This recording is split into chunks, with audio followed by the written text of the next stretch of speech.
Thanks very much, and thanks to all of you for coming today. It's good to see you. Kari Grady Grossman is the award-winning author of Bones That Float, A Story of Adopting Cambodia. This book has won a whole series of awards recently, a 2008 IPPY Award for Outstanding Book, Peacemaker of the Year Award for 2008, a Nautilus Book Award, a Gold Award in the Memoir category, and a Silver Award in the Multicultural category. Prior to writing the book, Kari Grady Grossman spent about 20 years traveling, writing, and producing mostly documentaries. She has reported from places as distant as Mount Everest and the Alaskan Iditarod race. But in 2001, she traveled to Cambodia to adopt a son with her husband, George, and they created, at that time, the Grady Grossman School, which now educates about 500 students a year. And after 7 years of working with the school, she came to the recognition that the school needed the interaction with its patrons and friends as much as it needed their money. She spent 6 weeks with her family in Cambodia in January of this year, working in what she calls the Sustainability Challenge, focused initially on alternative cooking fuels. In 2006, she and her husband traveled to India to adopt their daughter, and the author is also a graduate of Syracuse University back in 1990, lives today in Fort Collins, Colorado, and she and her husband, George, were recently named the 2008 Colorado Parents of the Year and National Parents of Excellence by the American Family Coalition. Kari's talk today is called The Relationship Matters as Much as the Money, and the subtitle is Sustainability for Schools in Cambodia. Will you please join me in welcoming Kari Grady Grossman to BYU?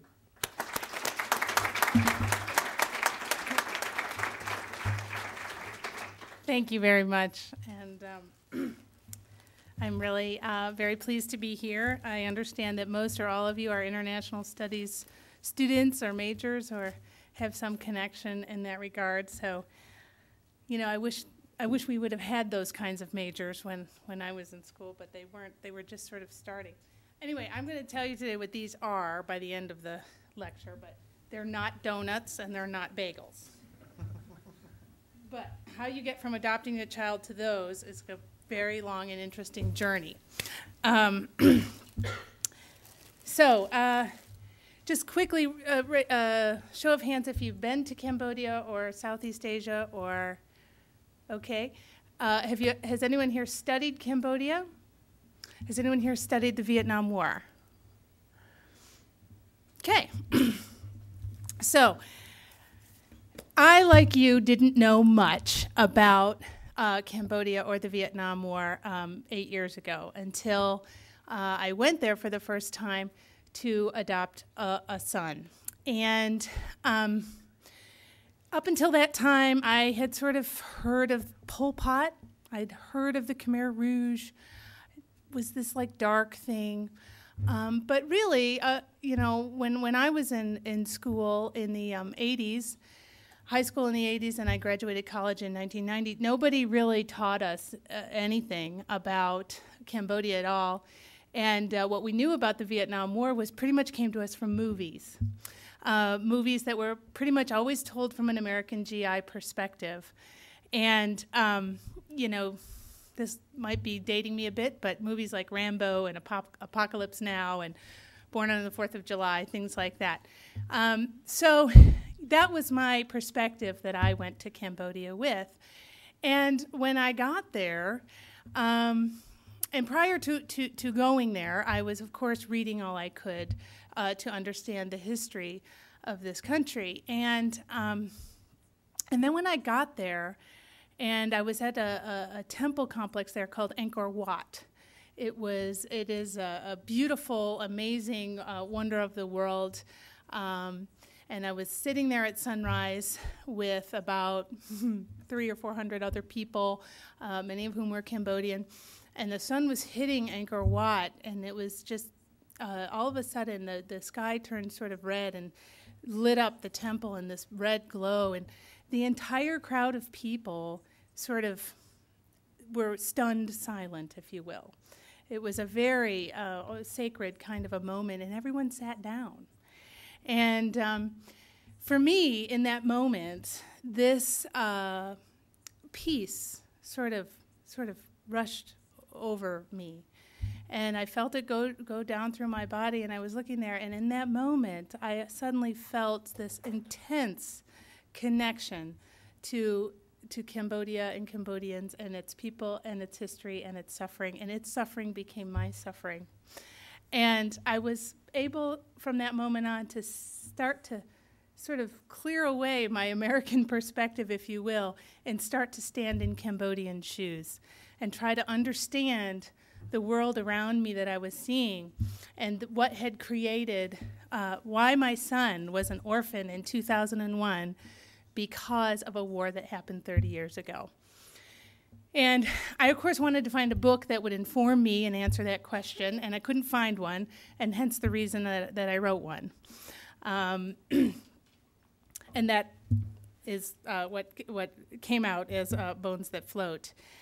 Because I really wanted to explore and explain the effects 30 years on of a war that happened 30 years ago, and the fact that Cambodia is the most heavily bombed country in U.S. military history to this day, including the current set of conflicts. I thought that was a little striking that information never came across my radar screen as a college-educated American. So subsequent to that bombing campaign that was in 1973, the outcome of that war was, of course, the rise of the Khmer Rouge regime, which was a Cambodian extreme Maoist totalitarian government that ruled Cambodia for 4 years between 1975 and 1979. And the result of that was that all the educated people in Cambodia were either killed or left the country. And when we got there in 2001, which was, several decades later, still rural Cambodia had no schools, had no school buildings.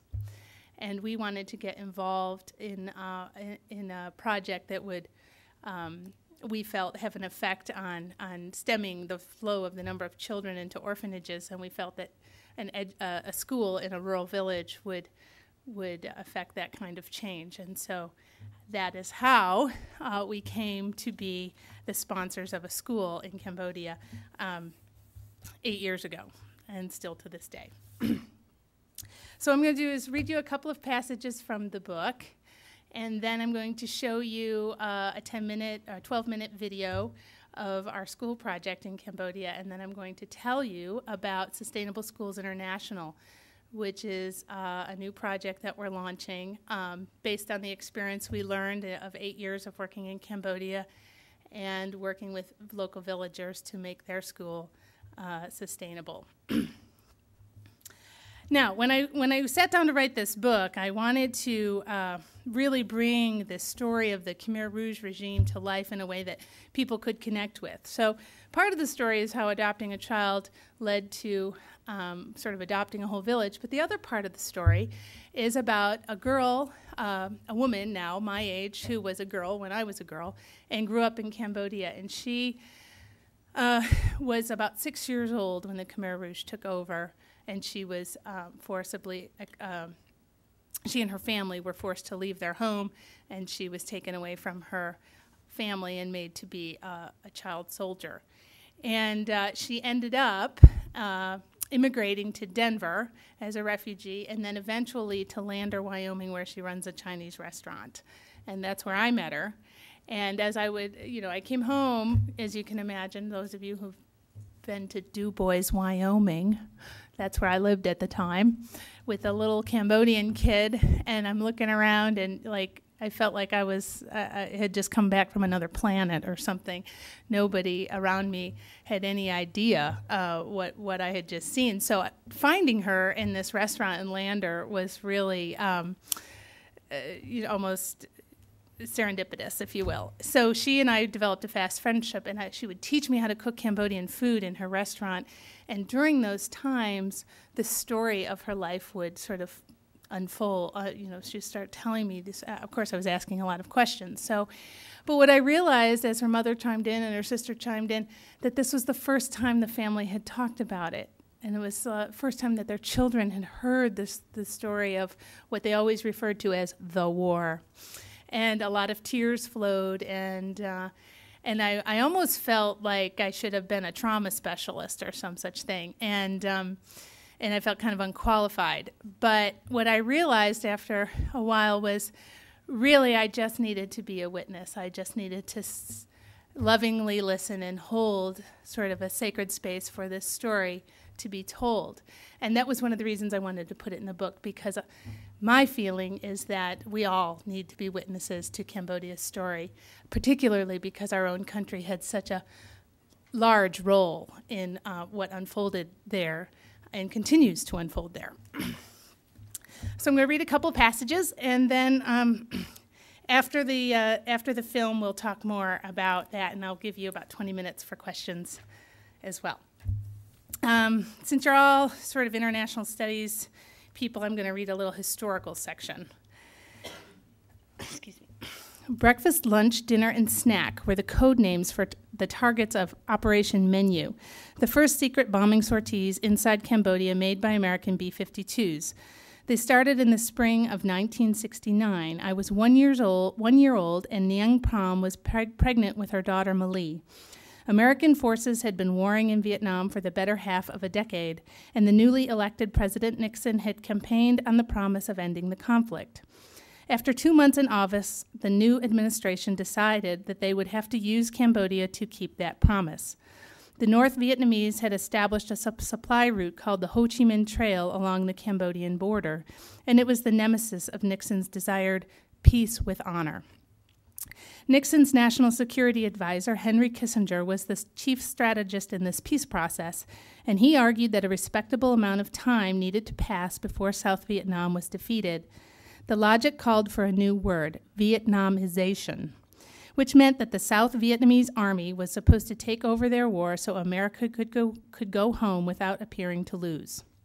From my aerial view of the territory in question, the murky border between Cambodia and Vietnam, I drift into a surreal daydream, and we're flying through the cloudy mist together, Henry Kissinger and I, as pilot and co-pilot of a B-52, and it's time to drop the bombs. But from their desks in Washington, our leaders have a plan, but it doesn't make sense. Henry, Cambodians didn't put American lives in harm's way.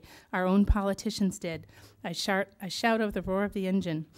Cambodia isn't really neutral, he yells back, reaching for the release lever. The communists are using Indochina as a single theater of operation. In the case of Cambodia and Vietnam, this was a deadly assumption. So if you want to know more, you have to buy the book. But what I mean by being a deadly assumption is the idea that Vietnam and Cambodia would suddenly join hands as communist brethren and create some sort of threat to the United States is completely ridiculous. Primarily because Cambodia and Vietnam have had historical confrontations for centuries. To this day, they still do. South Vietnam was actually part of the Cambodian territory for a number of centuries, and Cambodians still refer to it as Kampuchea Krom, meaning South Cambodia. And so to this day, that border is still disputed between those two countries. But anyway, fast forward a few 30 years, and the outcome of that is, of course, that there continues to be widespread poverty and alcohol abuse, domestic violence, and drug abuse as a result of these years in Cambodia, which is what we work at very hard at our school to make some amends to. But anyway, one of the other stories in the book is I wanted to use the search for my son's birth family story to show the contemporary world of Cambodia and what women there face. And during that story, it sort of ends with a letter that we got back from a liaison who had actually found our son's birth mother. So, and from that letter comes the title of the book. So we'll cut to the chase so you don't have to read 214 pages to find out why it's called Bones That Float. Using the highest vernacular, it began, gracious big brother and gracious big sister. Amanda continues the translation, deciphering the meaning with the help of her husband Andy, who had enough schooling in Cambodia to learn the Khmer script. She's Khmer illiterate. She says her son is so lucky to find you, a good family to take care of him because she cannot take care of him. She was afraid that he will die. Now she knows that he must have done something good in a past lifetime to find a good parent and have a good life. Big tears form in Amanda's eyes as she struggles to find the English words to explain the meaning of the next phrase. She say that he have chung undite. It's a very high word. It means he has bones that float, like a sacred thing that rise up above all the bad things and float away. Bones that float, a physical explanation of God's favor, like incense smoke, impermanent and drifting. Grady has them, Amanda has them, and Sylvan wishes he did. The unsmiling mother and daughter were in the picture were not blessed with bones that float either.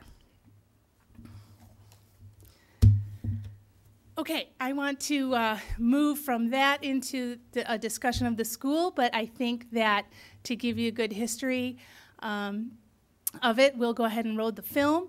I'll brief you on where that project's going, and then I'll let you guys ask me some questions. Okay? How do I start it? Oh.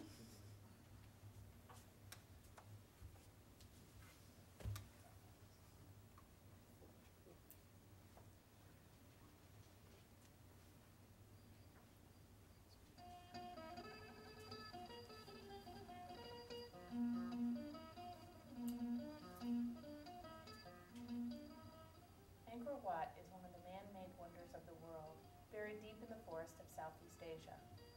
Cambodian culture issues from the walls of these 1,000-year-old temples and wraps itself quietly, gently around one's soul. It's hard to imagine what her people have endured, and even harder to understand why.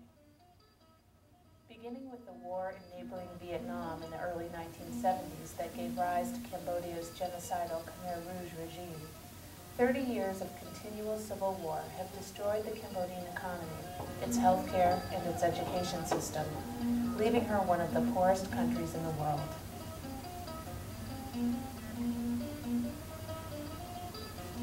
Today, the average Cambodian family makes $350 per year. That's less than $1 per day.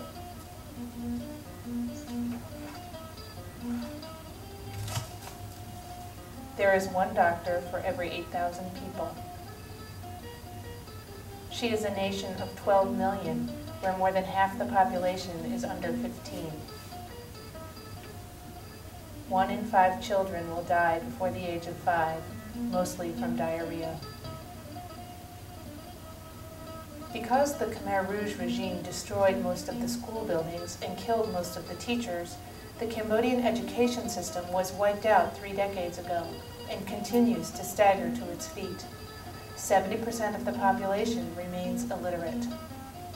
In this land of contrasts, where magnificent ancient history collides with epic human tragedy, my husband and I met our son Grady in an orphanage in 2001. While we were waiting to adopt him, we contacted American Assistance for Cambodia, a non-government, non-profit organization with a school construction project, and asked how we could help. We ended up deep in the Cardamom Mountains in a village called Cherokee.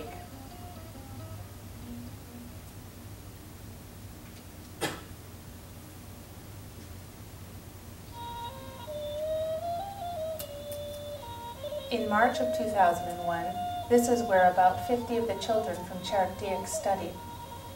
It was the beginning of the monsoon season, and I asked what they would do when the rains came. No school when it rains. There were hundreds more children in the village whose parents did not bother sending them to study when their time could be better spent in the forest foraging for food. But the students present were eager to learn, and the teachers eager to teach. When I asked, "What do you want to be when you grow up?" I got a lot of blank stares. It was a dumb question in a world with no choices, but slowly the children began to dream.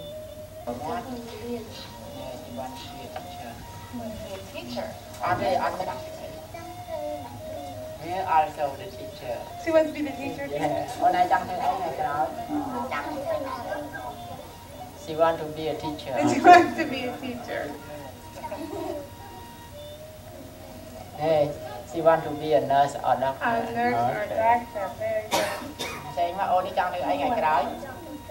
Nè, she wants to be a doctor. A doctor, very good.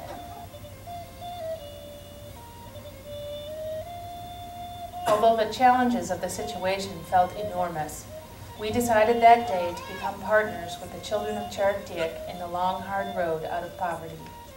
If they would show up to study, we would make sure it was possible to learn. And the first item of business would be to build a new school.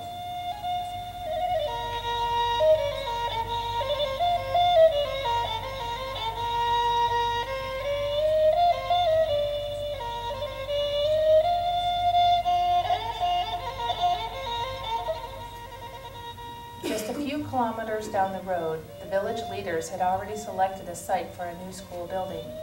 The bricklayers and carpenters were ready to work. All they needed was a donor to match the $15,000 allocated by the World Bank. We had raised the funds from a network of friends and colleagues by selling photographs over the internet. The donation was made to American Assistance for Cambodia, and construction of a new school building began.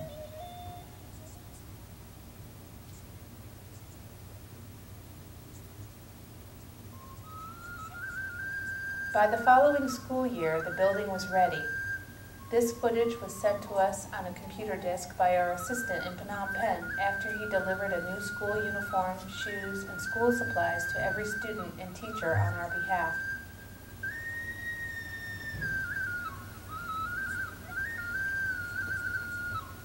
The Cambodian government requires children to wear a school uniform, and we did not want any child to be denied entrance because they didn't have one.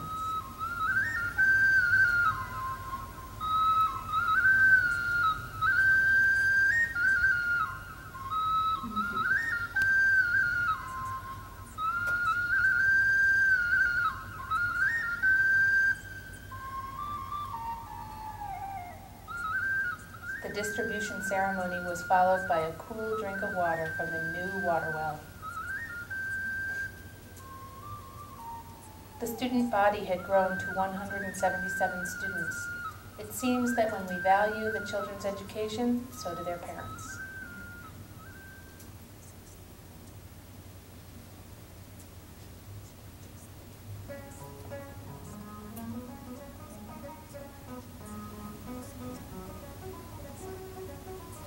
In 2003, I went to visit the school for the first time since it had been built. On the day of my arrival, the entire village turned out to welcome me with a dedication ceremony. The student body had grown to 250 children in grades 1 through 6, ranging in age from 7 to 16.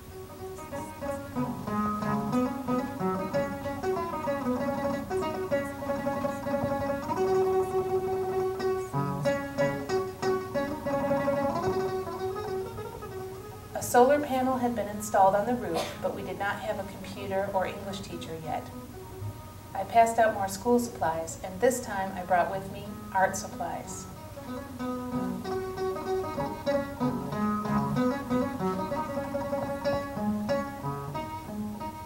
Colored pencils, watercolor paints, and white sheets of paper were passed out to the classrooms, and I asked the children to draw me a picture. For most, it was the very first picture they'd ever drawn. I also learned that the Cambodian teachers had no pay and slept on the cement floor of the school.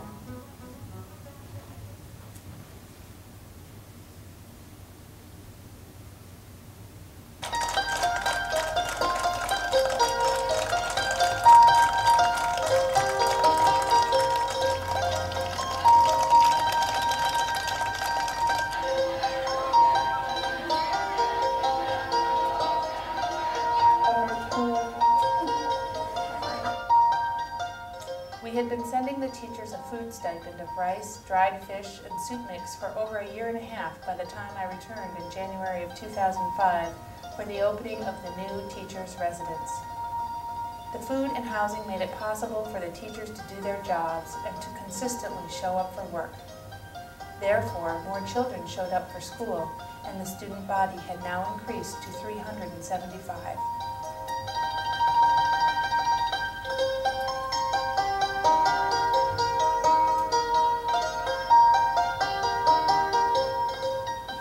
The students had a new playground that had been donated by a parent who was a truck driver from Phnom Penh.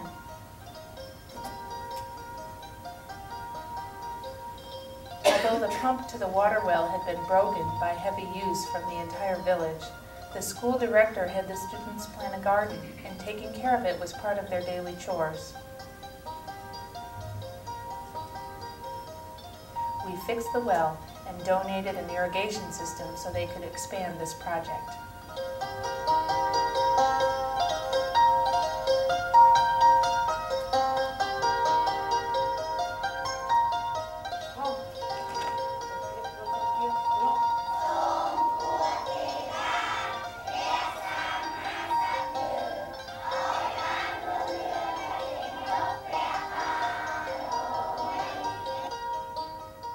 Arrival of a computer teacher from American Assistance for Cambodia, 40 of the top students were selected for the computer and English class, and their teacher made the most of the art supplies I had left in making his classroom a true learning environment.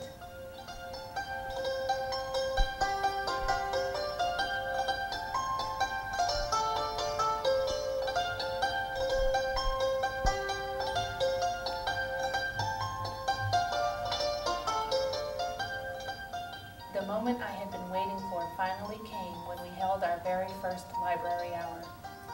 I had brought 2 70-pound duffel bags full of toys, puzzles, art supplies, books, maps, and globes. The children devoured the materials like happy hyenas ravenous to learn.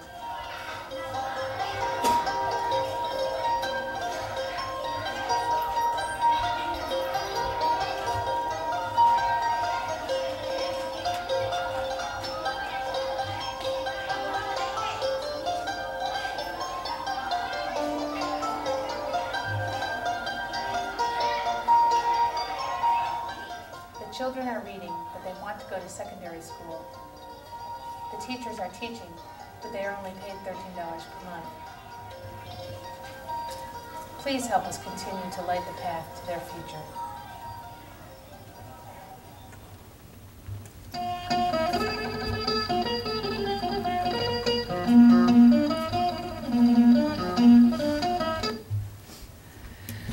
Okay, I want to leave some time for questions, so I'm going to kind of speak fast here about where this project has led me.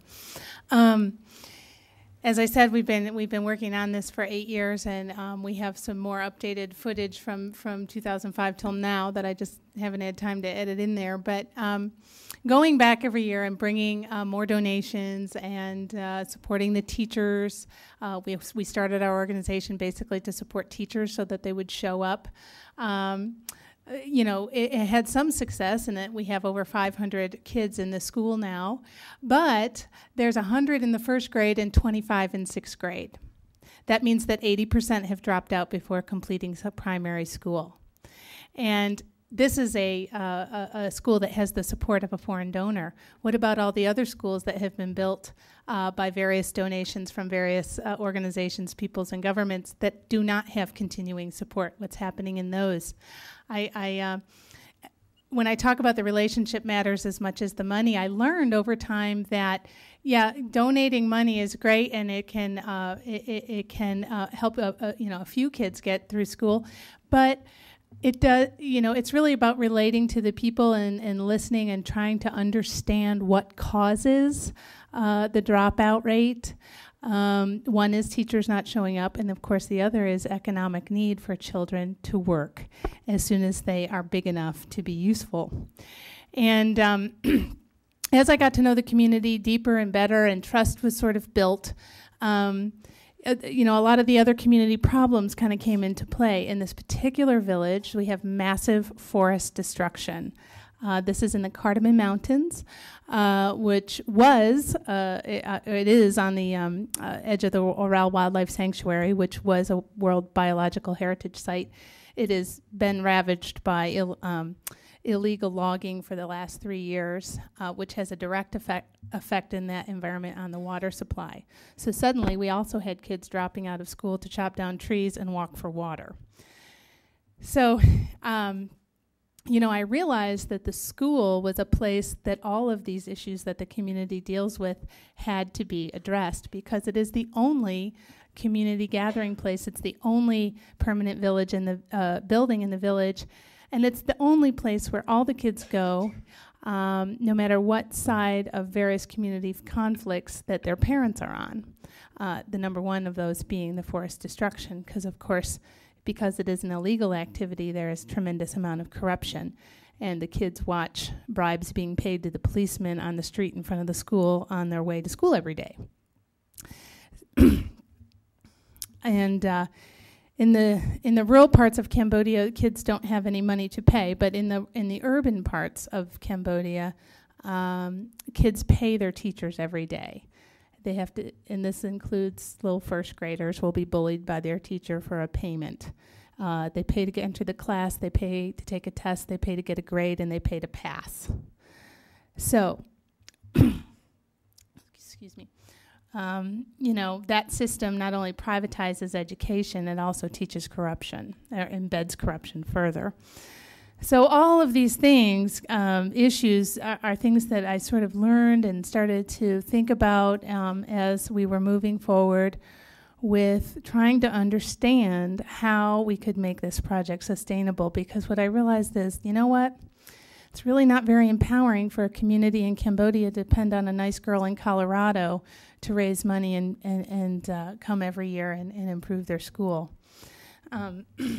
What I realized is that my bringing donations all the time, while it was improving the school, it was actually undermining the local community's power and their leadership ability. It was undermining their ability to work with each other on problems. It was undermining a parent's leadership role in providing education for their children. So, as I came to understand that, and I looked at the economic issues, what we did was form a school supporting committee. This would be almost similar to a school board. And our school boards in the United States are funded by taxes. Well, they don't have taxes there, and even if they did, the government would pilfer it. So what our idea was could this school supporting committee be empowered economically by small business? And small businesses that would be sustainable in their environment and in their local market, not depending on a foreign market for whatever good that they made. And it was a long process. Let me just say it in a nutshell version. But at the very beginning of the process, we had to do something as simple as set some criteria for who would be on the school supporting committee. We have 12 members, and requiring 5 of them to be women, allowing illiterate parents to be on this committee, things of that nature, and then learning how to communicate with each other. These people have lived under fear and secrecy and oppression for 30 years. They have no idea how to be honest, how to be trustworthy, how everyone is so worried about somebody else's jealousy that they don't want to tell anybody anything. So we came up with a list of core values and worked with the community to come up with core values that they could agree to. Those being open communication, honesty, trust, respect, participation, and solidarity. Solidarity being key among them, because whatever solidarity Cambodia had before the war in the 70s is completely gone, and it remains to this day. And what I have observed in my times in Cambodia is that the donor community actually continues to undermine any rebuilding of community solidarity, because everyone's always looking to the foreign donor for the solution instead of looking to each other. And that, of course, allows their government to remain unaccountable to their people. So we're taking kind of a grassroots approach and launching this model to spread to other communities, to empower a local community to support its school through small business. Now at our school, the first thing we started with was a music class. I know, how could that possibly be income generating, and I didn't even know it would be, but we found an 83-year-old master musician who had lived through the purge of the arts that the Khmer Rouge did, and he started teaching the classical songs, and pretty soon the kids were being hired for weddings. So we have a wedding band that is making enough money to pay their teacher. And the second thing we did was, in an attempt to show the kids that there were alternatives to chopping down the forest to cook food, a group working on alternative cooking fuel in Nepal came in and conducted a workshop to make these. And what this is called a biomass briquette. We call it school fuel. And it's made from waste. This particular one's made from sawdust and paper, but it can also be made from rice husk and coconut peels. And the idea is basically the community donates their waste to the school, and they buy back cooking fuel, and it generates the profit to pay their teachers an attendance bonus. And the school supporting committee then has to administer and monitor the attendance bonus, because the biggest problem is because teachers are only paid $30 a month, they don't show up all the time. So if they show up at school every day, they basically get an extra $30, which is a doubling of their salary. But that money is generated by the sale of this cooking fuel. And I'm going to pass that around.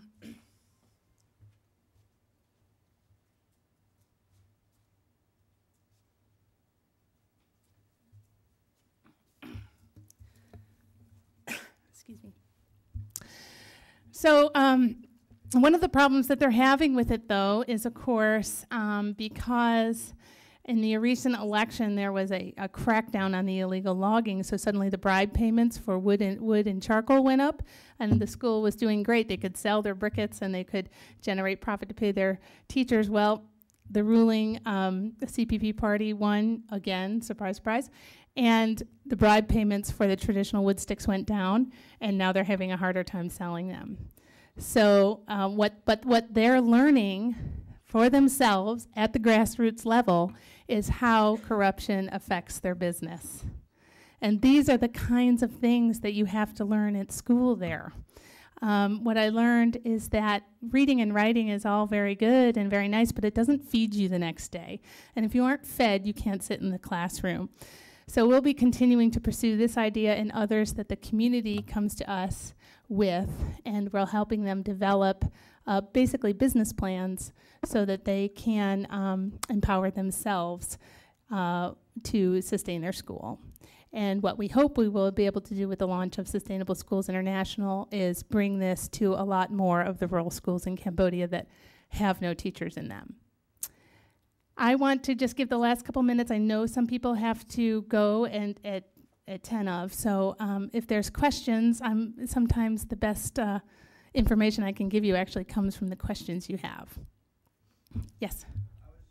If you just wait for the mic. Sorry. Oh. Okay. It's on. I just had a question about what sort of outreach programs, after they finish with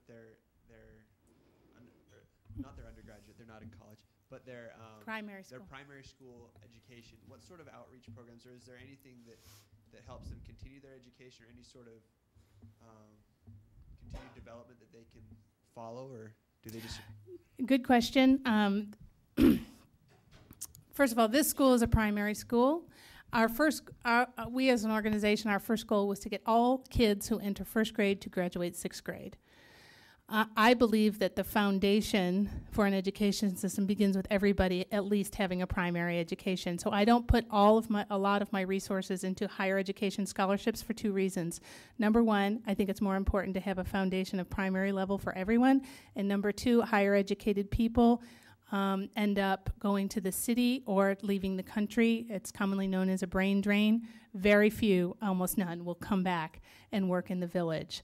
That said, we do have a new secondary school. We have 10 students, again, a further attrition of 50% that finish 6th grade. One of the problems is by the time they get to secondary school, which would be 7th grade, you're looking at 16, 17, 18-year-olds in that culture and in that world. That's an adult who needs to be earning up money for their family. So it's an extreme sacrifice for a family to allow a child to stay in school past 15.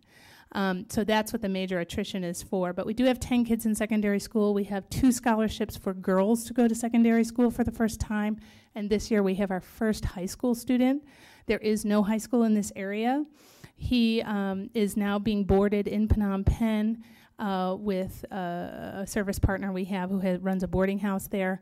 And he is able to enter the Phnom Penh High School on a $100 scholarship, $80 of which is the bribe to enter the school.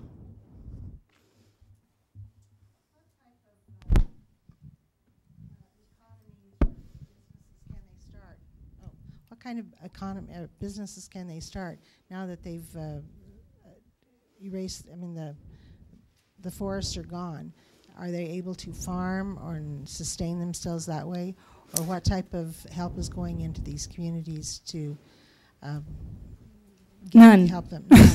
Okay. None.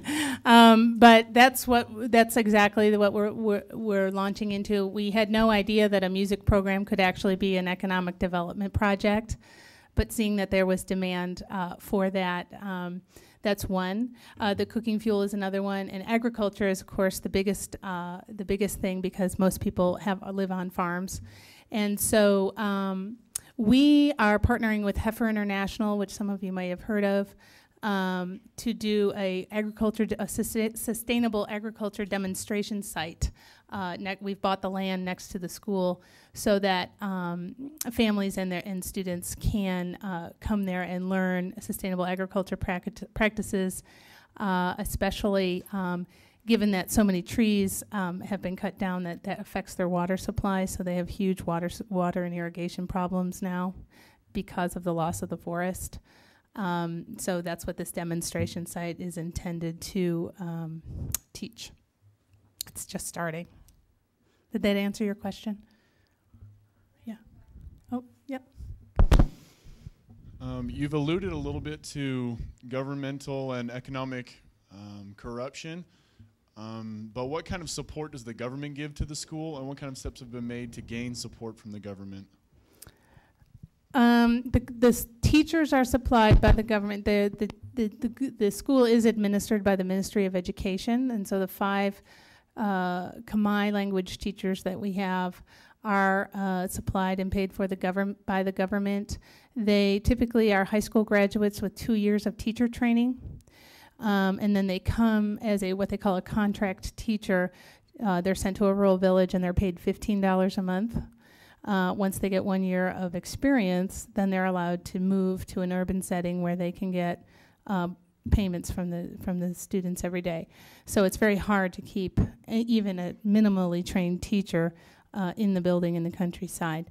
The school director he's only a high school graduate, and he's supplied by the government. And then there is an infrastructure of the district, various levels of government structure. But just as an example, our district chief of education has a sawmill and is part of the illegal logging network.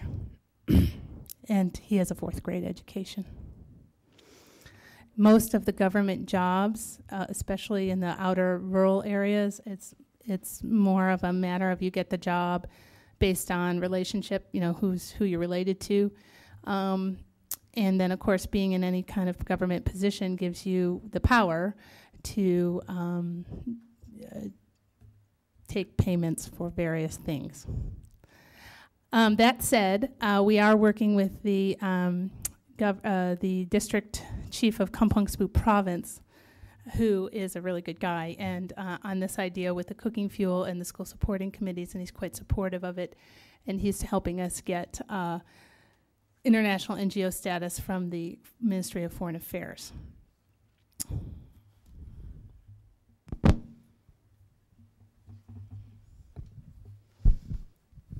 So with the program that you've got right now, you plan to build more schools. Is that correct? No, I don't plan to build schools. I plan to help communities support and sustain buildings that have already been built. Okay, so that was my other part of the question, was learning from this first experience, your plan from this point onward isn't to go in and fund all of these new developments in these existing schools, but to go in and help them from scratch to start their own schools, or to build upon what they already have and move forward with that? Yeah, our plan is to work with communities that already have a school building, but they don't have teachers in them, or the building needs various maintenance and upkeep things. Whatever is the need of that particular school. In every community it's different, but our main goal is to work with communities that have school buildings that have been built by the government or an aid organization or whoever, or even the local community, but don't have the ongoing operating support it needs to keep the teachers in the building.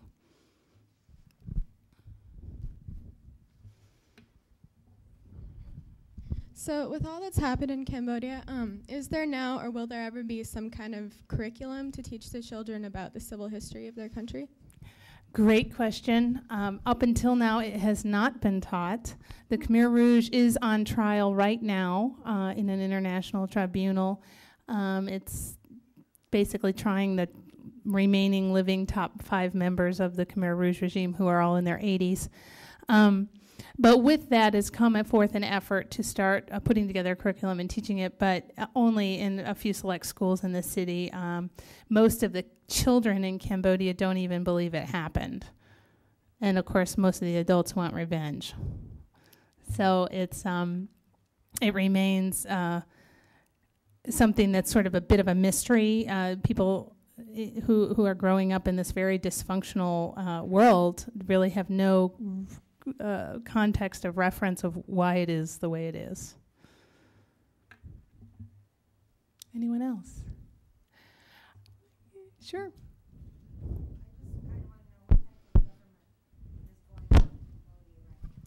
The government is what they call it a constitutional democracy. So there's a prime minister, and there's a ruling party, and there's a parliament. It also has a king, but the king, kind of like the Queen of England, doesn't have much political power. So that's the way it works. The current prime minister is Hun Sen, and Hun Sen is ex-Khmer Rouge. And so is probably half the government.